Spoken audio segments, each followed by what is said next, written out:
এসেছেন শেখার জন্য, নিজের উদ্যোগটাকে বড় করার জন্য তাদেরকে। তারপর শুভেচ্ছা এবং ধন্যবাদ জ্ঞাপন করছি শাহজালাল ইসলামী ব্যাংকের যারা আছেন, স্পেশালি এসএমই ডিভিশনের যে টিম আছে সবার প্রতি। আমি একটা ছিল, একটা আগ্রহের জায়গা ছিল যে আপনাদের এখানে একদিন আসবো। আপনাদের যে ট্রেনিং শুরু হয়েছে তার কিছুদিন পরে আমাকে একজন বললো যে ভাই আমার বিয়ে হয়েছে প্রায় 11-12 বছর। 11-12 বছর পরে এই ট্রেনিং এ যাওয়ার পরে 10-12 দিনের মধ্যে বুঝতে পারলাম যে জামাই আদর কাকে বলে। একবার তো পেয়েছিলাম, বিয়ের পরে আবার সেই জামাই আদর পাচ্ছি যে ব্যাংকে এসে। মানে এতটা আতিথ্যপরায়ণ ভাবে ওনারা আপনাদেরকে অ্যাকসেপ্ট করেছে, আপনাদের খাবার দাবার থেকে শুরু করে আপনাদের হেল্প করা থেকে শুরু করে। আমি জানি না সবার সাথে এটা হয়েছে কিনা, বাট এরকম আমাকে 2জন বলেছেন। এবং আমি দেখেছি রাজবাংলাতে ট্রেনিং করেছিল যে সে ওখানে এই কথা বলেছে। আমার সাথে এসেছেন রাজবাংলার পার্টিসিপেন্ট কয়েকজন, ইসলাম ব্যাংকের পার্টিসিপেন্ট কয়েকজন, সবাই এরকম বলেছে যে ব্যাংকের এই সেক্টরটা, এই ট্রেনিংটা খুবই আন্তরিকভাবে করায়। অথচ আমরা কিন্তু এখনো ক্লায়েন্ট হইনি ওনাদের, তাই না? আবার আমাদের কারোরই ব্যাংক অ্যাকাউন্ট এখনো হয়নি, কিংবা রিসিপ্ট হয়তো হয়েছে, বাট আমরা এই শাহজালাল ব্যাংক থেকে কিংবা ব্যাংকের এই যে পর্ষণটা, এই পর্ষণটা থেকে জামাই অতটুকু পেয়েছি। আমি অনুরোধ করবো আপনাদের সবাইকে, ব্যাংকে যারা আছে তাদেরকে একটা করমেলি দেওয়ার জন্য। আপনাদের কাছে আরো একটা জিনিস জানতে চাই, যেহেতু আপনারা বিজনেস করেন, আপনারা অনেক কিছু দেখে থাকেন বিজনেসের সাথে রিলেটেড।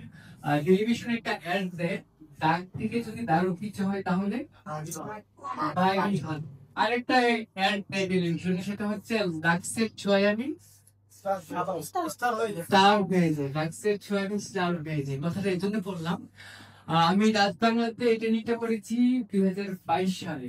হ্যাঁ, 22 সালে এই ট্রেনিংটা করার পর আমার কাছে মনে হয়েছে যে ওই ট্রেনিংটা করার পর আমি স্টার্ট হয়ে গেছি। তার বলতে আমি আমার বিজনেসটাকে বুঝাচ্ছি, কারণ হচ্ছে ওই এই ট্রেনিংটা করার পর আমি বুঝতে পেরেছি কিভাবে আমার বিজনেসটাকে রান করতে হবে, কিভাবে ব্যাংকিং সেক্টরে আগাতে হবে, কিভাবে ক্লায়েন্ট হ্যান্ডেলিং করতে হবে।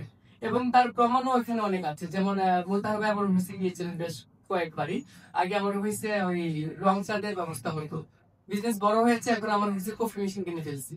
যে যাবে যেখানে যেমনই পছন্দ, রং চা, দুধ চা, কফি যার মতো করে সে কিন্তু কিনে নিতে পারছে। বিজনেস বড় না হলে কিন্তু এটা আমার সম্ভব ছিল না। তার মানে এই ট্রেনিংটা করার পর আমার বিজনেসের স্টার্ট হয়েছে। আমি ছোট্ট করে দুটো গল্প বলতে চাই। একদিন আমার এক বন্ধুটা গেল একটা ব্রাঞ্চে, ওখানে গিয়ে সে ম্যানেজারকে গেল না, গিয়ে বললো যে ব্যাংক অ্যাকাউন্ট করবে।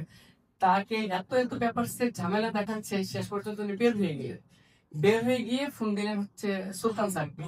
সুলতান স্যার কি করলো না করলো জানি না, এই যে উদ্যোগটা বের হয়ে চলে যাচ্ছে, ওনার কাছে ঠিক 2 মিনিটের মধ্যে ফোন আসছে পরে ওখানে গেল, গিয়ে 5 মিনিটের মধ্যে ব্যাংক অ্যাকাউন্ট হয়ে গেল। তার মানে এই যে যারা ট্রেনিংটা করে কিংবা যারা ব্যাংকের সাথে যোগাযোগ রাখে, তাদের কিন্তু এই কাজগুলো খুব সহজ হয়ে যায়। আমরা খুব সাহস করি না ব্যাংকে যেতে। এই সাহসের জায়গাটা কিন্তু আপনাদের তৈরি হইতে হবে, এবং এই হেল্পটুকু কিন্তু নিতে হবে। উনি যদি সুলতান ভাইকে ফোন না দিতেন তাহলে কিন্তু হেল্প পেতেন না। আমি একদিন রাতে 10:30টায় ফোন দিলাম আর প্রফেসরকে, কি একটা কাজে জানি। উনি বললেন যে আমি প্রত্যেকটাতে কিছু কাজ গোছাচ্ছি। আমি বললাম বাসায় আসছেন তাও এই কাজ করতেছেন? বললেন যে না ভাই, বাসায় না, এখন ব্যাংকেই আছি। তার মানে আপনাদের কাজগুলি নিয়ে হচ্ছে উনি এই কাজগুলি করতেছিল। আমি আপনারা হয়তো জেনে থাকবেন, ইতিমধ্যে হয়তো বা দেখেছেন যে বাংলাদেশের একজন ব্যক্তি আছেন যিনি একদম মানে মাঠে ঘাটে উদ্যোক্তাদের পাশে, কাদাতে বৃষ্টিতে রোদে পুরোপুরি কাজ করেন। নাম হচ্ছে শেখ সিরাজ। বাংলাদেশের দ্বিতীয় একজন শেখ সিরাজ আছে, তারা হচ্ছে আব্দুর রহিম স্যার। এই আপনারা ওনার ফেসবুক আইডিতে গেলে, আগে উনি খুব একটা প্রচার বিমুখ ছিল। আমি স্যারকে দেখুন মানে রাগ করে বললাম যে স্যার আপনি অ্যাক্টিভিটিস গুলি দেখান না কেন? দেখলে আমরা একটু উদ্বুদ্ধ হবো, দেশের মানুষ একটু উদ্বুদ্ধ হবে। আপনি দেখবেন লাস্ট 2 বছরে উনি সেই টাঙ্গাইল চলে যায় এই নি গোষ্ঠীদের সাথে কথা বলতে। উনি সেই ডনবের বাগানে চলে গেছে, কি ড্রাগন বাগানে, জিনাইদা। উনি চলে গেছে রংপুরে, মানে বিভিন্ন জায়গায় তাদের একেবারে মাঠে ঘাটে চলে যায়। এখানে যারা কৃষি উদ্যোক্তা আছে, বিশেষ করে মানে উনি একজন বলেছিলেন যে কৃষি লোন বেশি করে থাকেন, মানে কৃষকদের প্রতি ওনাদের আগ্রহের জায়গাটা, আন্তরিকতার জায়গাটা অনেক বেশি। এখানে যারা কৃষি নিয়ে কাজ করেন, স্পেশালি আমি ইতিকে চিনি। তুমি রমসান তো ধর্মা দেখবো যে ঠিক 1 বছর মধ্যে তোমার খামার খুলে গেছে। ঠিক আছে, এইটুকু সুযোগ আমার মনে হয় আপনারা সবাই নেবেন। পাশাপাশি আমি যারা ব্যাংকার আছেন আপনাদেরকে তাদের পক্ষ হয়ে একটি কথা বলতে চাই। এই যে আমরা বিভিন্ন বিলবোর্ড দেখি রাস্তাঘাটে, বড় বড় কোম্পানির বিলবোর্ড গুলি, এই বিলবোর্ড গুলি 5 বছর পর 10 বছর পর আর থাকবে।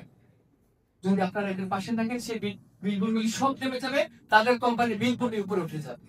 এরকম আমি আপনাদেরকে বলতে চাই, আপনারা উদ্যোক্তাদের পাশে থাকবেন, আমাদের পাশে থাকবেন, এবং আমরা চাই আপনাদেরকে পাশে রেখে যে দেশের অর্থনৈতিক উন্নয়ন আমাদের করি।